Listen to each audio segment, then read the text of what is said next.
Between January and April 1963, the UK experienced the worst winter since 1946-47. Low temperatures kept snow lying around until early April in some areas. The ever-wholesome Cliff Richard's musical film Summer Holiday premiered in London on the 11th of January. Bringing a promise of warmth and sunshine, the plot centred around 4 London bus mechanics who do up a double-decker bus and drive it around Europe as a hotel. The film ends with Cliff and his pals on a beach in sunny Greece. A holiday abroad in the sun being something exceptionally exotic and beyond the means of most frozen working-class Brits at the time.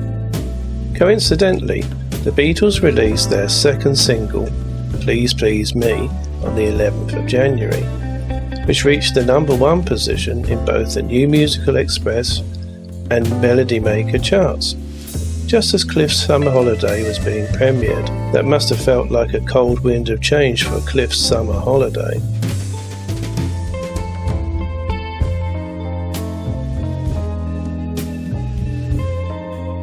The Beatles came to town on the 6th of February, when they appeared at the local Granada cinema, supporting the 16-year-old Jewish child singing star Helen Shapiro on what was their first UK-wide tour.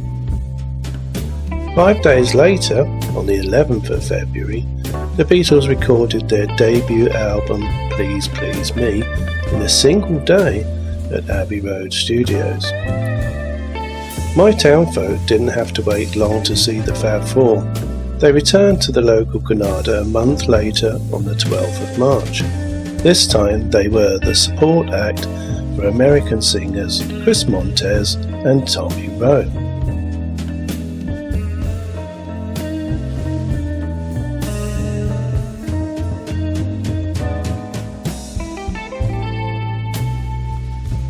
Unbeknownst to Britain's general public, things were really warming up as the government tried to keep the lid on a scandal involving one of its ministers.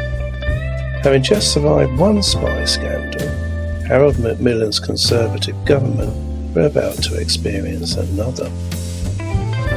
This time involving the Minister of War, John Profumo, and a 19-year-old showgirl called Christine Keeler, who would inadvertently bring down the government and show up the establishment. The press and the establishment would cover up the national security scandal by turning Profumo's affair with Christine Keeler into a sex scandal. She was that naughty lady that Mum and Dad spoke about at the kitchen table. All of which wrought a thawing of Britain's attitude towards sex and the start of the 60s sexual revolution, with Christine Keeler and her friend Mandy Rice Davis at the vanguard of change, together with a certain osteopath, Dr. Stephen Ward, who treated top celebrities and the upper classes for both their back complaints and also their sexual needs, by arranging for them to meet young girls.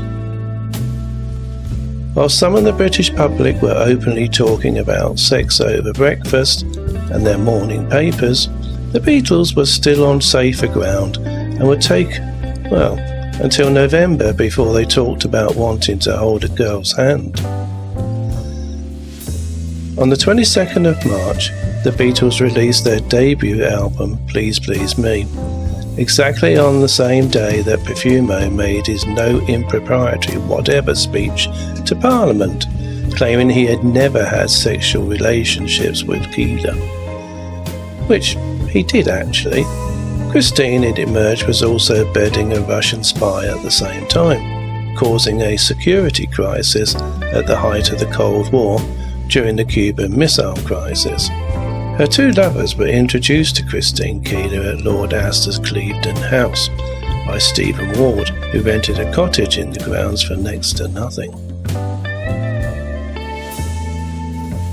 March 1963 saw an upper-class scandal that shocked the little people, as the British general public was referred to by the aristocracy. This time it was the Duke and Duchess of Argyll's divorce, which led to one of the most salacious divorce trials in history. The Duke suspected his wife Margaret, and after breaking into her personal files, he published evidence, which included a set of Polaroid photographs of Margaret performing a sex act on a man whose head was cropped from the photo. The identity of the lover was never revealed, and he became known as the Headless Man. The press seized on the opportunity to splash Margaret's sex life over the front pages. She became known as the Dirty Duchess. Despite the press keeping silent about Prime Minister Harold Macmillan's wife and her long-term affair with bisexual Conservative MP Robert Boothby, it was open season where the sex lives of the upper classes were concerned at this point, unless it was a matter of national security, of course.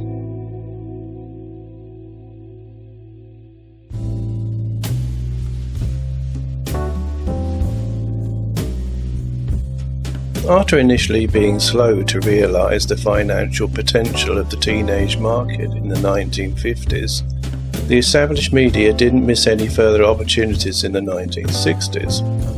Even Auntie Beeb, the good old BBC, joined in. Following the release of their third single, From Me to You, on the 11th of April, the Fab Four performed the song across both public service and independent television networks. Naturally, record sales increased even more when the Fabs came to the homes of the children who were too young to attend their concerts, thanks to the box in the corner of their parents' living room.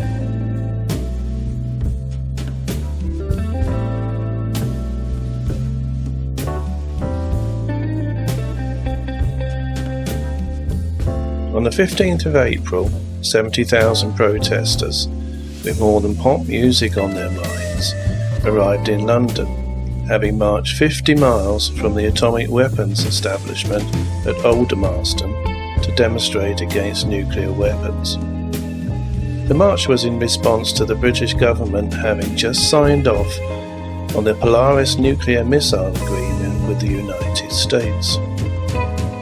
Of course, it was far too early for John Lennon to mention anything about peace at this point in his career, or carry a campaign for nuclear disarmament placard, which was designed by Fabian socialist Alec Horsley and Bertrand Russell.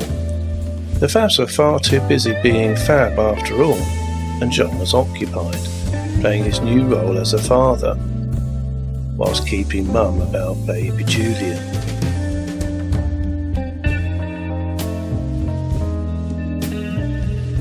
For those who couldn't afford the album, EPs were made available, which stands for Extended Play, meaning that an EP is longer than a single but shorter than an album. In this case, the Beatles' Twist and Shout EP featured 4 tracks from their Please Please Me album.